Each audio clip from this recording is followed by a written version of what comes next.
छोटे से गांव में जहां मिट्टी की खुशबू और गरीबी साथ साथ रहती थी, वहां रहता था एक गरीब आदमी रामू। उसके पास ना तो कोई जमीन थी, ना पैसा, बस एक टूटा फूटा घर और उसका सबसे बड़ा सहारा उसका घोड़ा बादल। रामू हमेशा बादल से बात करता था। उसे कहता था कि तू ही मेरा एक सहारा है, तेरे बिना मैं कुछ भी नहीं हूं। बादल कोई आम घोड़ा नहीं था, उसकी आंखों में समझदारी की चमक थी। रामू जो कुछ भी कहता, बादल सब समझ जाता था। उसकी आंखों में हमेशा वफादारी झलकती थी। गांव वाले अक्सर रामू पर हंसते थे, कहते थे कि अरे तू खुद को क्या राजा महाराजा समझता है, जो घोड़ा पाल रखा है तूने।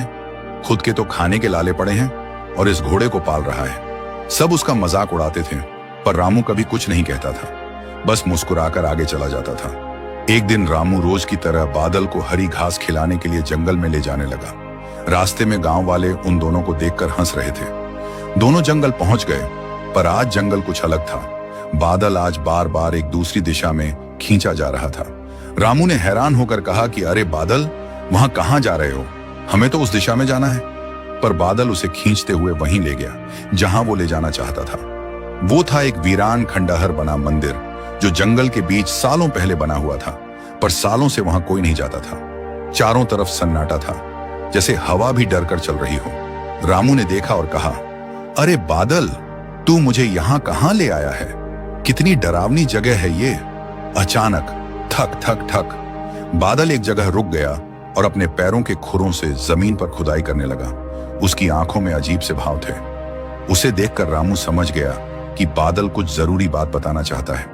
अब रामू भी उसके साथ जमीन में खुदाई करने लगा। कुछ देर के बाद उसे लोहे का एक बहुत बड़ा संदूक दिखाई दिया। रामू का दिल जोर जोर से धड़कने लगा। रामू ने वो संदूक बाहर निकाला। जैसे ही उसने वो संदूक खोला, उसकी आंखें फटी की फटी रह गईं। उस संदूक के अंदर सोने के सिक्के, हीरे और कई अनमोल रत्न थे। रामू की आंखें चमक गईं। उसने खुशी से कहा, यह सब मेरा है। वो बादल को सहलाने लगा और कहा, बादल, तूने तो कमाल कर दिया। लेकिन रामू की खुशी ज्यादा देर तक टिक नहीं पाई। जैसे ही वो उस संदूक को उठाकर ले जाने लगा, अचानक झाड़ियों के बीच सरसराहट होने लगी। पेड़ों के पीछे से कुछ डाकू निकल आए।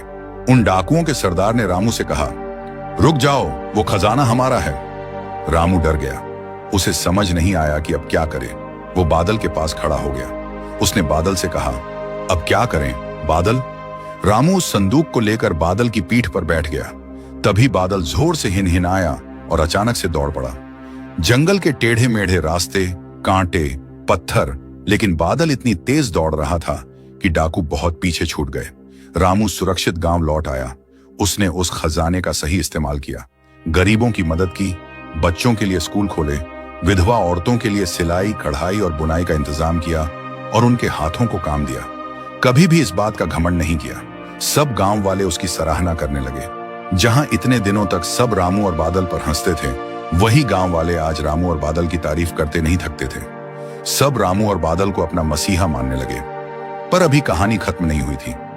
एक रात जब सब सो रहे थे, तब बादल अचानक से बेचैन हो गया। वो बार बार जंगल की उस दिशा में देखने लगा जहां वो पुराना मंदिर था।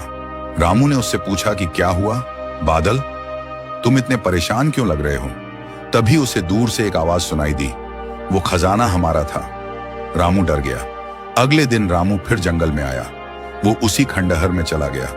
आज उसे वहां एक बूढ़े साधु बाबा मिले। रामू ने साधु बाबा से पूछा, बाबा, मैंने एक गहरी डरावनी आवाज सुनी। उस आवाज में सच्चाई थी और एक अलग प्रकार का दर्द था।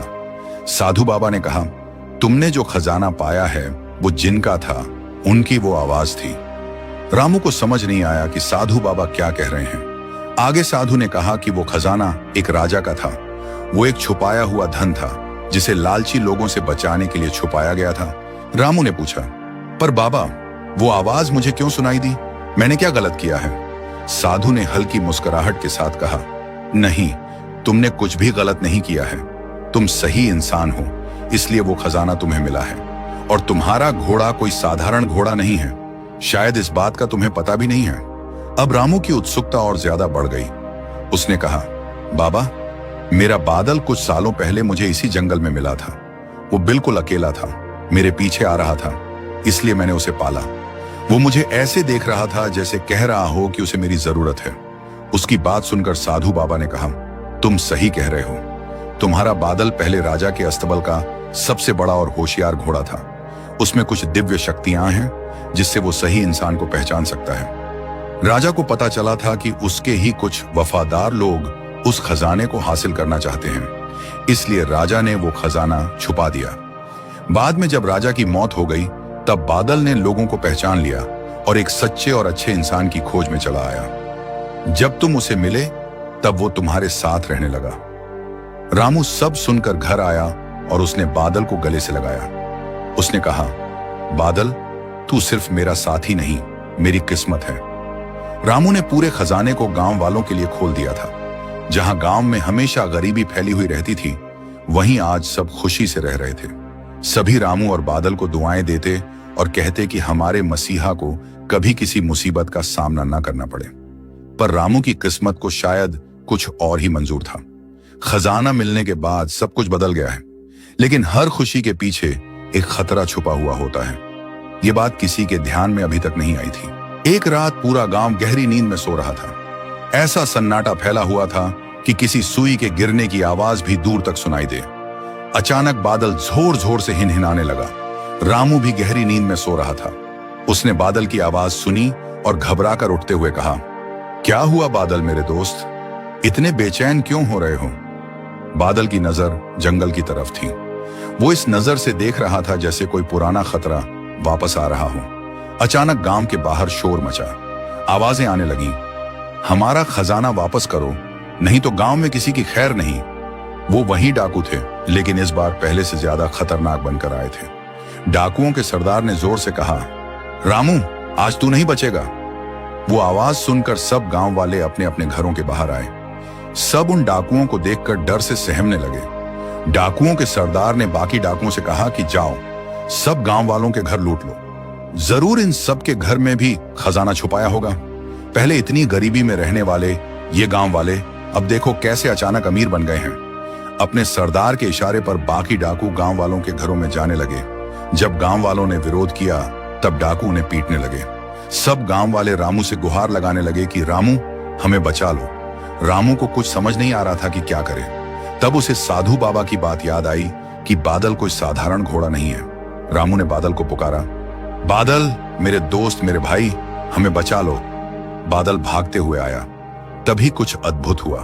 अचानक से बादल की आंखें चमकने लगी। उसके शरीर से हल्की नीली रोशनी निकलने लगी। रामू और सब गांव वाले हैरानी से देखने लगे। रामू ने कहा, ये क्या हो रहा है? बादल अब सिर्फ एक घोड़ा नहीं था, वो अब एक रक्षक शक्ति बन चुका था। बादल अब बिजली की तरह दौड़ने लगा। वो इतनी तेजी से घूम रहा था कि किसी को कुछ समझ नहीं आ रहा था।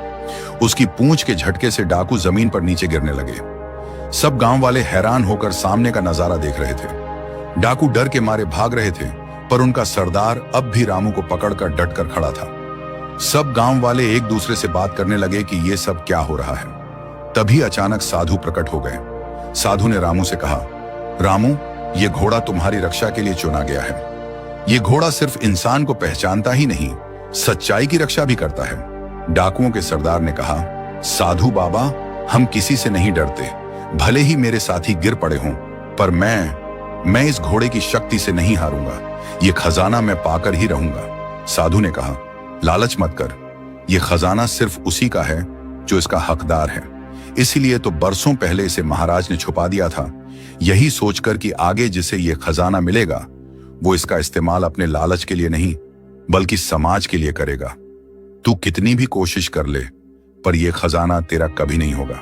साधु बोल रहे थे और रामू ध्यान से उनकी बात सुन रहा था। सरदार ने रामू को धक्का दिया और जमीन पर गिराया। वो अब रामू पर वार करने वाला था कि तभी बादल भागकर आया और उसने अपनी दोनों लातें उठाकर डाकुओं के सरदार के सीने पर जोर से धक्का दे दिया। डाकुओं का सरदार नीचे गिर गया। बहुत कोशिश करने के बाद भी वो उठ खड़ा नहीं हो पा रहा था। डाकुओं का सरदार हार गया और वहीं पड़ा रहा। सब गांव वाले ये देखकर खुशी से झूमने लगे। बादल के शरीर की रोशनी चली गई और वो रामू के पास आकर खड़ा हो गया। साधु बाबा गंभीर मुद्रा में खड़े थे। रामू उनके पास आया और पूछा, क्या हुआ साधु बाबा? अब तो सब ठीक हो गया है, फिर आप इतने परेशान क्यों लग रहे हैं? साधु बाबा ने गहरी सांस ली और कहा, तुमने मुझसे एक बार पूछा था ना कि बादल ने तुम्हें ही क्यों चुना, तो आज उसका जवाब देने का समय आ गया है। जैसे बादल कोई साधारण घोड़ा नहीं है, वैसे तुम भी कोई सामान्य इंसान या गांव वाले नहीं हो। तुम इस राज्य के राजकुमार हो। यह सब सुनकर रामू के साथ साथ पूरे गांव वालों के पैरों के नीचे से जमीन खिसक गई। रामू ने पूछा, ये आप क्या कह रहे हैं साधु बाबा? मैं और राजकुमार, मैं तो एक गरीब गांव वाला हूं। साधु बाबा ने उसे समझाया, नहीं, तुम एक राजकुमार ही हो। मैं तुम्हें बताता हूं कि बरसों पहले क्या हुआ था। कई सालों पहले जब तुम बहुत छोटे थे, तब एक दिन अचानक महारानी की मृत्यु हो गई। कुछ दिनों के बाद महाराज को पता चला कि उनके साथ काम करने वाले कुछ लोग राज्य के बड़े खजाने को खोज रहे हैं, जिसके बारे में महाराज के सिवा किसी को पता नहीं था।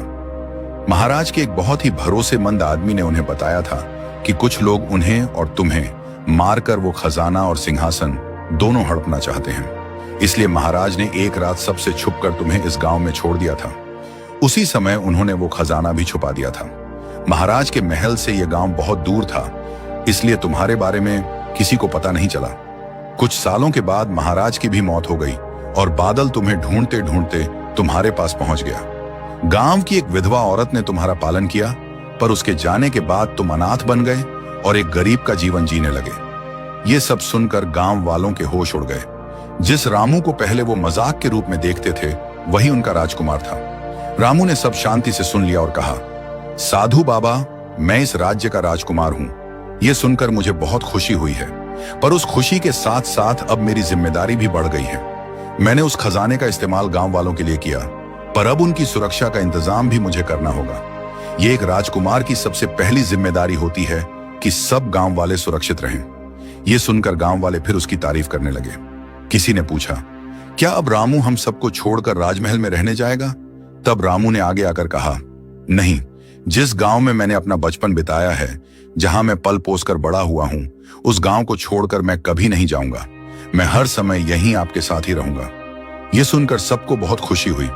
बादल भी खुशी से अपनी गर्दन हिलाने लगा, जैसे कि वो कह रहा हो कि मुझे भी ये गांव छोड़कर कहीं नहीं जाना है। साधु बाबा ने कहा कि मैं तुम्हारी इस बात का सम्मान करता हूं। तुम सच में एक अच्छे और कोमल मन के धनी हो। नहीं तो राज सिंहासन की बात सुनकर कोई भी अपना मन बदल सकता है। एक राजकुमार होने के बाद भी तुम एक नागरिक बनकर यहां रहना चाहते हो, तो ठीक है। मेरा आशीर्वाद हमेशा तुम्हारे साथ है और बादल की दिव्य शक्ति भी तुम्हें कभी हारने नहीं देगी। बादल की वजह से रामू को अपनी असली पहचान और अपने पिता की छुपाई हुई धरोहर मिल जाती है, जिसका वह बचपन से हकदार था। कुछ दिन बीत जाते हैं, पर रामू के मन में कुछ सवाल उठ रहे थे कि अगर मैं सच में राजकुमार हूं, तो आज तक मुझे ऐसा कुछ महसूस क्यों नहीं हुआ। साधु बाबा की बात गलत नहीं हो सकती, पर मुझे पूरी सच्चाई जाननी है। अगले दिन रामू बादल के साथ उसी खंडहर वाले मंदिर में चला गया, जहां उसे वो खजाना मिला था। उसने कहा कि अगर मैं सच में राजकुमार हूं, तो मुझे सब सच जानना है। जैसे ही उसने ऐसा कहा, अचानक मंदिर की दीवारें हिलने लगीं। एक पुराना पत्थर का दरवाजा खुल गया, जिसके अंदर से हल्की रोशनी आ रही थी। रामू बादल को लेकर उस कमरे के अंदर चला गया। वहां दीवारों पर अजीब चित्र बने हुए थे। एक राजा, रानी, एक छोटा बच्चा और एक घोड़ा। रामू ने अपने आप को और घोड़े को पहचान लिया और कहा, अरे, ये लड़का तो मैं हूं और ये घोड़ा बादल। तभी उसे सामने एक सिंहासन का चित्र दिखाई दिया, जिस पर एक चमकती हुई राजमुद्रा रखी थी। जैसे ही रामू ने उस राजमुद्रा को छूने की कोशिश की, एक आवाज गूंजी, जो मन से साफ हो और जिसके हृदय में सच्चाई बसती हो, ये राजमुद्रा सिर्फ उसी की है। दूसरा कोई लालच भरे मन से उसे छुएगा तो ये तुम्हें नष्ट कर देगी। रामू ने एक गहरी सांस ली। उसने खुद से कहा कि मैं खजाना अपने लिए नहीं चाहता था, मैंने उसे गांव में बांट दिया। मैं राजकुमार हूं, यह पता चलने के बाद भी मैंने सिंहासन का मोह नहीं किया। ये राजमुद्रा मेरे लिए मेरे राज्य की आखिरी निशानी है, जो मुझे मिलनी चाहिए। इसके सिवा मेरे पास अपने माता पिता की और कोई निशानी नहीं है। यह राजमुद्रा अगर मुझे मिली, तो इसका उपयोग मैं अपने राज्य के लिए ही करूंगा। ऐसा सोचकर रामू ने उस राजमुद्रा को छुआ। उसके छूते ही वो राजमुद्रा अचानक तेज रोशनी से चमक उठी। पूरे कमरे में उजाला फैल गया। बादल जोर से हिनहिनाया और उस रोशनी के बीच एक आवाज गूंजी, तुम ही असली उत्तराधिकारी हो। उसी पल बादल के शरीर से रोशनी निकलने लगी। वो रामू को देखने लगा। जैसे कि वो बता रहा हो कि मेरी दिव्य शक्ति हमेशा तुम्हारे साथ है। रामू उस राज मुद्रा को लेकर घर आ गया। जब से उसने वो राज मुद्रा अपने घर में रखी, उस गांव में कभी किसी चीज की कमी नहीं आई। रामू और बादल की वजह से पूरा गांव हमेशा खुश रहने लगा।